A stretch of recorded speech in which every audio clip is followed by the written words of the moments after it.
새로운 도약을 꿈꿉니다. 기사회생TV 김민수 변호사입니다. 혹시 최근에 대출을 받은 적이 있으면 개인회생을 못한다는 이야기를 주위에서 듣고 개인회생을 더 이상 알아보지도 않고 포기하시는 분이 계신가요? 오늘은 이런 분들을 위해서 준비했습니다. 결론부터 말씀드릴게요. 최근 대출 받은 적이 있어도 개인회생 가능합니다. 개인 파산을 진행하시는 분들의 경우에는 오래전에 돈을 빌렸다가 도저히 빚을 갚을 수가 없어서 신용불량자로 수년간을 지내신 분들이 많습니다. 이런 분들은 추가 대출이 안 되니까 당연히 최근에 대출 받은 적이 없으시죠. 그런데 개인회생의 경우에는 회생 신청을 알아보기 직전까지 돌려막기를 해서라도 원금이랑 이자를 계속 갚아나가시는 분들이 많으니까 당연히 최근 대출이 있을 수밖에 없습니다. 따라서 개인회생을 진행하면서 최근 대출이 없는 분들이 오히려 드물어요. 그러니까 최근 대출이 있다고 해서 개인회생이 어렵거나 안 된다 이런 말은 맞지가 않습니다. 그런데도 최근 대출이 있으면 개인회생이 어렵다 이런 이야기가 왜 나오느냐? 그건 개인회생을 신청하게 되면 법원에서 보전공고라는 것이 나오는데 이 보전공고 내용 속에 최근 대출에 대한 소명 요청이 있어서 그렇습니다.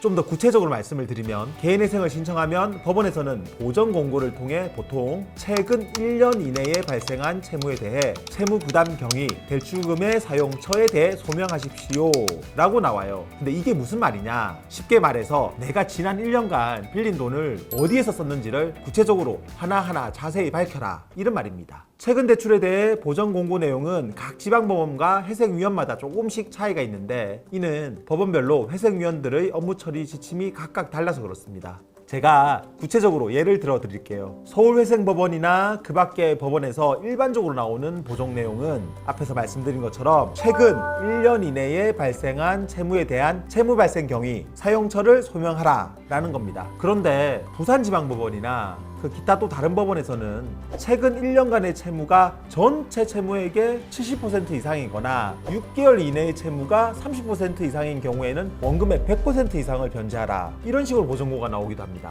이 내용만 보면 최근 채무가 많으면 원금을 다 갚아야 되는 거 아니냐? 이렇게 생각할 수가 있어요. 분명 이런 보전공고가 나오는 법원의 경우에는 최근 대출에 대해서 좀 더 깐깐하게 보는 게 사실이에요. 이처럼 법원에서 최근 대출을 꼼꼼하게 보는 건 개인회생 신청 직전에 정당한 이유 없이 채무가 크게 증가한 경우를 채무자 회생법상 기각사유인 신청이 성실하지 아니한 때에 해당하는 것으로 보기 때문입니다. 쉽게 말씀을 드리면 어차피 개인회생하니까 빚을 잔뜩 늘려가지고 비싼 물건도 사고 현금 빈출해서 받고 주식이나 도박으로도 다 탕진을 해버리는 이런 채무자 같은 경우는 법원에서 그냥 기각을 시킬 수 있다는 뜻이죠. 하지만 전체 부채 중에 최근 부채 비율이 높다고 해서 무조건 원금의 100%를 변제해야 한다거나 아니면은 개인회생이 기각된다거나 하는 것은 전혀 아닙니다. 법원에서 앞에서와 같이 보전 공고가 나왔다고 해서 최근 대출이 생활비나 사업자금 등 꼭 필요한 생계 유지나 소득 활동을 위해 생긴 거라면 문제가 되지 않습니다. 그리고 대환 대출이라고 해서 기존에 빌린 돈을 다른 은행으로 갈아타기 해서 생긴 빚이라면 법원에서 볼 때 그 소비에 정당한 이유가 있다라고 보기 때문에 최근 대출이라도 상관이 없어요.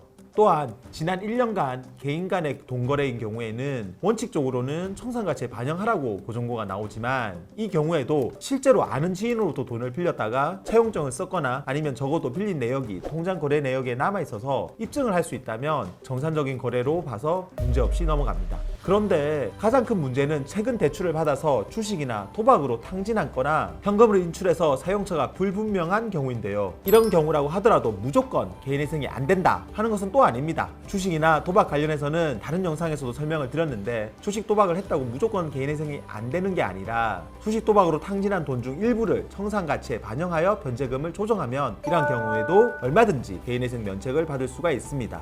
이 경우에 최대한 적은 금액이 청산가치에 반영되게 하는 게 가장 중요하겠죠. 저희 법무법인의 경우에는 주식이나 도박으로 들어간 모든 돈을 청산가치에 반영해서 변제계약안을 짜는 것이 아니라 실제로 손해를 본 그 손실금만큼만 청산가치에 반영하도록 하고 있습니다. 그리고 그 반영을 하더라도 반영 비율이 전부가 아닌 일부분으로 줄일 수 있도록 보정서를 작성하고 있습니다. 그 과정에서 회생위원을 설득하는 것이 쉬운 일은 아니지만 그렇게 해야만 의뢰인들이 최소한의 변제금으로 인가결정을 받을 수가 있거든요. 높은 변제금으로 인가결정만을 받고 나서 나중에 실제로 제대로 납부를 하지 못해서 만약에 회생이 폐지되면 그 인가받은 것이 아무 소용이 없거든요. 따라서 인가를 받는 것도 중요하지만 실제로 내가 납부할 수 있는 금액과 기간으로 인가를 받는 것이 회생에서 가장 중요합니다. 오늘은 최근에 받은 대출이 있어도 개인회생이 가능한지에 대해서 설명드렸습니다. 결론은 최근 대출이 있어도 개인회생 가능하다. 다만 최근 1년간의 채무에 대해서는 법원에서 꼼꼼히 살펴보니까 그에 대한 대비가 필요하다. 따라서 최근 대출이 있는 분들은 너무 겁먹지 말고 자료를 잘 준비해서 개인회생 신청을 진행하자입니다. 오늘 영상은 여기까지고요. 구독과 좋아요 부탁드립니다.